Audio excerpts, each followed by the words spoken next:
Women have itching ears. So, therefore, the window is always open to a sucker.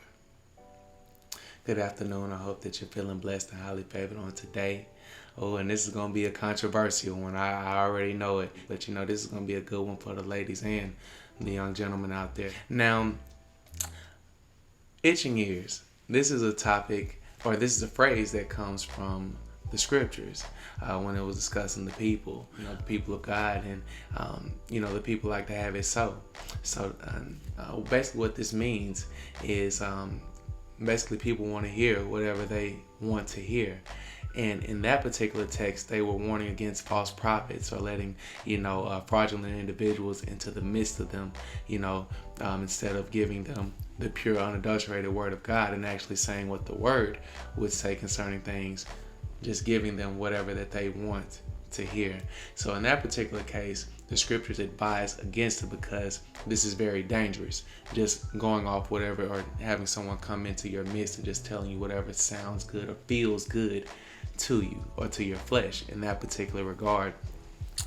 But today's topic will be speaking on women and the itching ears that they have. And so if you are adept with women, or if you've had your fair share of relationships, typically you'll know one of the quickest ways to run a woman off is too much correction. Correction is oftentimes, or truth rather, and I think I got this one sent for the peace. Shouts out to him. It's like medicine. The truth is like medicine. So too much of it can kill anyone, so to speak. And so you have to be very wise in your critique. You have to be wise in your correction. You have to have a balance there.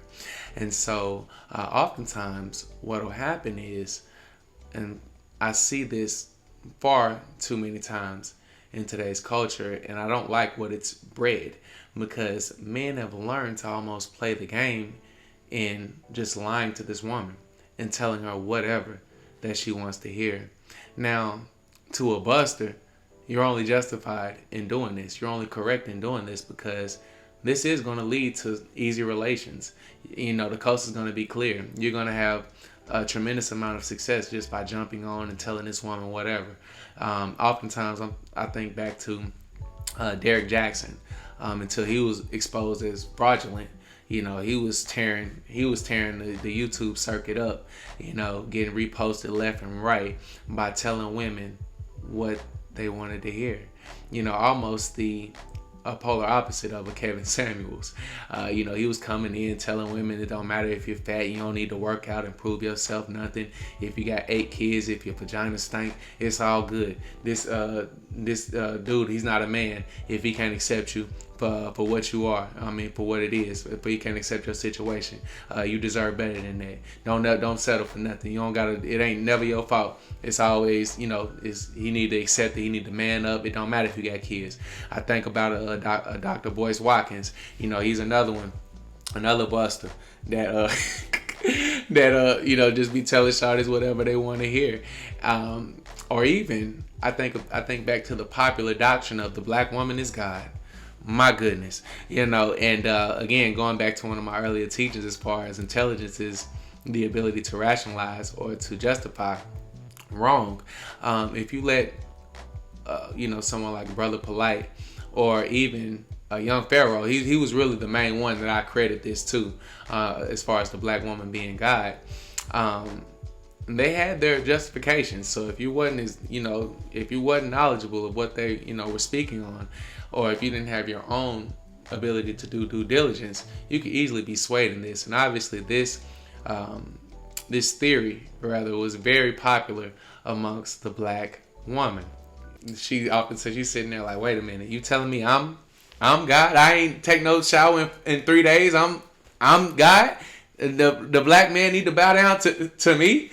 Oh my goodness. Like, you feel like, yes, you, like, just foolishness. But you know, it is what it is. But you know, definitely you're not God. A white woman ain't neither, and the little white man that you see hanging on the cross, he's not God either. You know, Yahshua is the way, the truth, and the light. You know, but that's a different story for a different day. But I think back to all of these particular gentlemen who have used this to really come up on my black women. And it's painful to hear this, you know, because nothing good comes from soft serving, patty caking, you know. Nothing good can come from that. So oftentimes wrong behavior, or you're going to continue to do wrong until it's corrected, until you have something transpire in your life that really kind of chastises you or really slaps you up out of this way of thinking and corrects you and push you on the right track. Typically, this is how it goes, especially the older that you get. You know, if something doesn't intervene, then you're probably going to continue to do wrong, thinking that it's right. And oftentimes, my black women are simply the victims of this. Far often, too many times, I'm seeing women who are being capitalized on by men who have nothing going on, or males rather, who have nothing going on, who doesn't have anything to offer from an edification standpoint, the ability to uplift this woman, to empower, to encourage her, anything to this effect. Sometimes he don't even have good sex or even some money. He don't got none of this to get a woman. But the fact that he's able to tell this woman whatever she wants to hear, the fact that he's able to tolerate the mess that she calls her life, you know, the fact that he's able to tell her that she's right or she's justified in this, or he has the ability to be quiet or stay in pocket, he's going to have some success with this woman, you know, but it's going to be short-lived.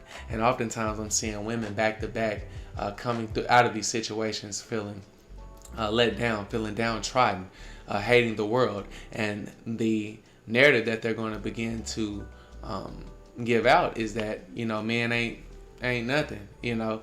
Every man is a liar. I don't respect no men. I'm about ready to turn gay. You know, if I can't really even go through this no more with men, because you're not operating in this particular role. But at the same time, she kind of has to put the blame on herself, because you made provision for this buster to come into your life, all because he told you what you wanted to hear. I didn't come to bash or beat up on anyone. I really just came to blow the trumpet. I really just came to make any young woman that's watching this, not the 30-year-old, 40-year-old women. I'm talking to the young woman who might run across this in her early teenage years or her early 20s. You don't have to go out bad. You don't have to go out sad like this. You don't have to continue to get manipulated by men. You don't have to be capitalized on by men. This isn't the case. As the scriptures state, the Lord chastises those who he loves. And so oftentimes, you know, I come here to tell you, if your man doesn't have any correction, if you've never heard your man tell you no, if he's never gave you any type of correction or told you was tripping, or, you know, said, you know, baby, you could probably look at this in a different way. You know, if he hasn't disagreed with you at all, 10 times out of 10, this man is a certified sucker. And he's just, you know, he just kind of just waiting on the sideline. He's looking to use you or get whatever that he can get from you. It's only the ones who really come and have that balance, you know, the ones that really love you. Not all the time. He's not constantly correcting you, but it's going to come across as that. You know, I've had situations to where you might correct a woman twice throughout the course of our relationship, but out of all the times that you've agreed with her and all of the times that you've bigged her up, saluted her, and told her that she was brilliant in her way of thinking, those 2 or 3 times that you go to correct her and tell her that she's wrong, you love to argue. Oh my God, like, how could you don't love me, this, that, and the third, like, you know, how could you say that? Like, you know, it is what it is. But I come here to tell you on today, if you truly care about this woman, if you truly love her, if you truly value her, it is your duty as a man to bring forth correction. There is no way that you could fall into the role of a Derrick Jaxn, the role of a young pharaoh, to where you're just telling this woman whatever she wants to hear. And I'm glad that the narrative on all of these men are out, because it is going to be short-lived. Continuously, time and time again, each man who comes into play, who has that moment to where women are blowing them up, oh my God, yes, you right, oh my God, I love this man, this brother, he know what he talking about. Consistently, these men are proven to be fraudulent each and every time. They cheating on their women. You know what I'm saying? The young Pharaoh who made the black woman is God famous. Now, you know, he fall out with this woman. Now she's a bitch. This black woman is she a stinking bitch now. You feel me? Now he over here, he done chose up with white women and this, that, and the third.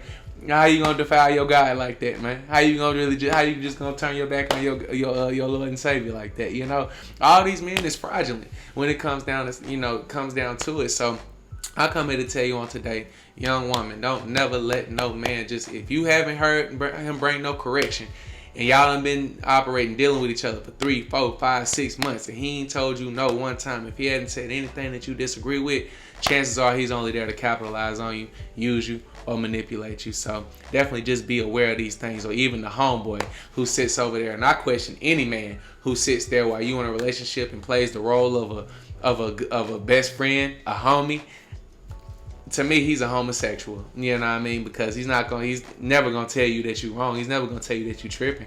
He's never gonna agree with the man in a relationship. You know, and why is this? Because he wants to come up. I guarantee if you give this man the opportunity to have sex with you, he'll take that in an instant. All that good friend, your homeboy stuff, yeah, that's out the window, baby. He's gonna go ahead and get what he wants from you. You dig? We're gonna go ahead and leave it there. But you know, avoid having those itching ears. You know, and I know this is gonna be extremely difficult to do because people in general just love hearing what makes them feel good. But oftentimes, you know, too much of this, you know, that can be a red flag. But, you know, definitely comment below, subscribe. Definitely subscribe.